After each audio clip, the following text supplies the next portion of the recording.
On behalf of our Chief Shepherd, Bishop Kulik, on behalf of Deacon Mike, extend to all of you best wishes for a very blessed and happy Easter. We welcome especially all of our guests and visitors, especially anybody who is back home for the Easter holiday. We're always very happy when you're able to join us. For the members of our parish family that we don't see on a regular basis, it's wonderful that you are with us. You're part of who we are.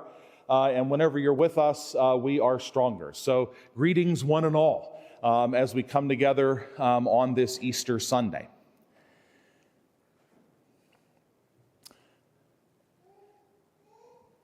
Easter Sunday changed everything. Everything that the disciples of Jesus knew and understood, even in the cosmos. In that Easter experience, everything changed. Last Sunday, we read Matthew's account of the Passion. And as Jesus dies on the cross, we hear that the earth quaked, rocks were split, tombs were opened. And after he was raised from the dead, saints walked among the people. We hear again today those women who watched Joseph of Arimathea roll the giant stone across the entrance of the tomb, who sat there and kept vigil and came back as the sun was just rising on the morning of that first day of the week. Again, with the appearance of the angel, the earth quakes, the rock is split, and the tomb is empty. Even in the created world, something is different. As the women go away from the tomb, fearful yet overjoyed, having heard that announcement from the angel, they encounter the risen Lord. And in that encounter with the risen Lord, their lives are changed. These were the women who stuck with Jesus to the end. They were the ones sitting, facing the tomb, as Matthew told us last Sunday.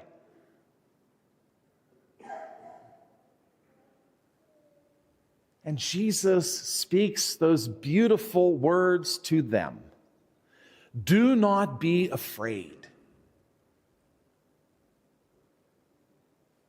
My brothers and sisters, when we gather together on Easter, we come to celebrate that in Christ, everything has been made new and nothing is the same as it was before. The world, the created world, recognized that. Even the guards who did not believe recognized that. They fell like dead men. But for the people of faith, for those women,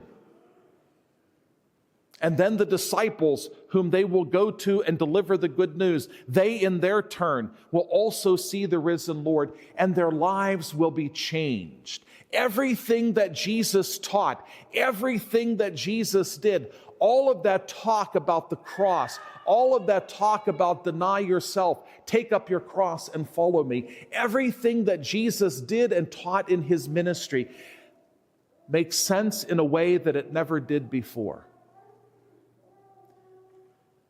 We come together today at the end of our sacred Triduum, these sacred 3 days.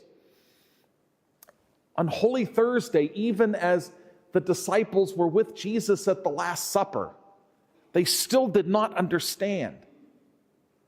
They certainly did not understand when they watched him arrested, convicted, and put to death.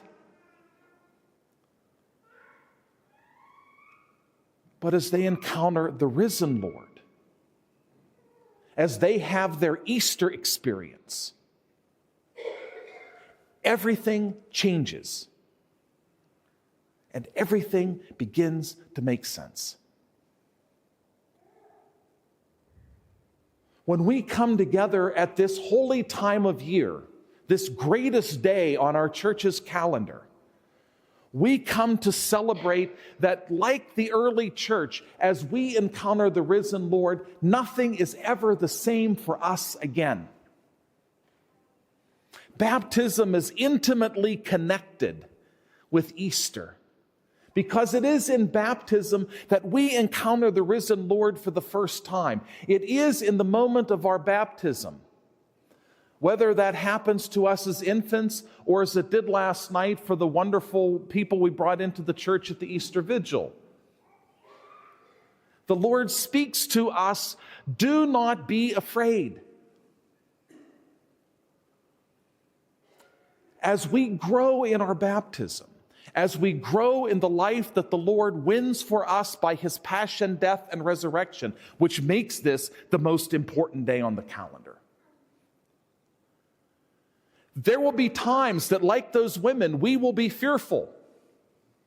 It's not always easy to live our faith. It's not always easy to do the right thing.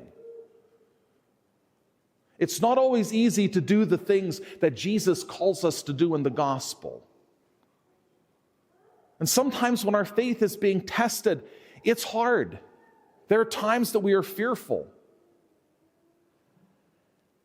And yet, as we experience the nearness of the risen Lord, as the women did in the gospel today, as we do at so many points in our lives, the faith that we celebrate, the faith that we profess, the faith that we live, grows in us. We spend the season of Lent reflecting upon baptism and reflecting upon our sinfulness and how sinfulness mars our relationship with God. How sin damages our life with the risen Christ.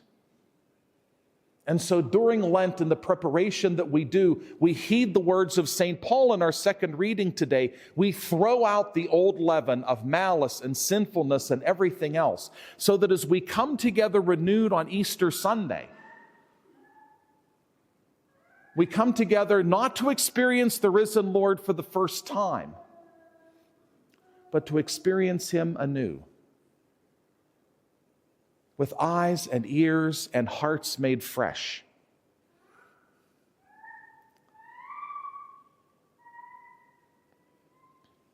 That our faith will grow, that our life in the risen Lord will grow, that we will hear those words of Jesus today in a new way. Do not be afraid. And then we are called to go forth into our world, not just living our faith for ourselves, but like those women, we are sent on mission into the world. The women are given the command, go to the disciples and tell them. My brothers and sisters, as we encounter the risen Lord here, he is calling us to life in himself, to grow in that life, and then to go out into the world and share that life with those who live in fear, with those who live in darkness, with those who live in doubt.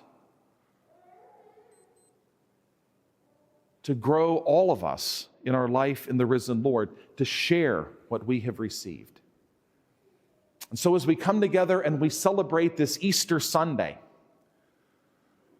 we pause, as we always do on Easter Sunday at the empty tomb, to contemplate, but also to listen for the call of the risen Lord who speaks to us today. Do not be afraid. Let us be renewed as we renew our baptismal promises here in the next few minutes. May we be renewed by this Easter celebration, to grow in our life in the risen Lord, casting aside all of the old malice and leaven, and growing in our life in the risen Christ.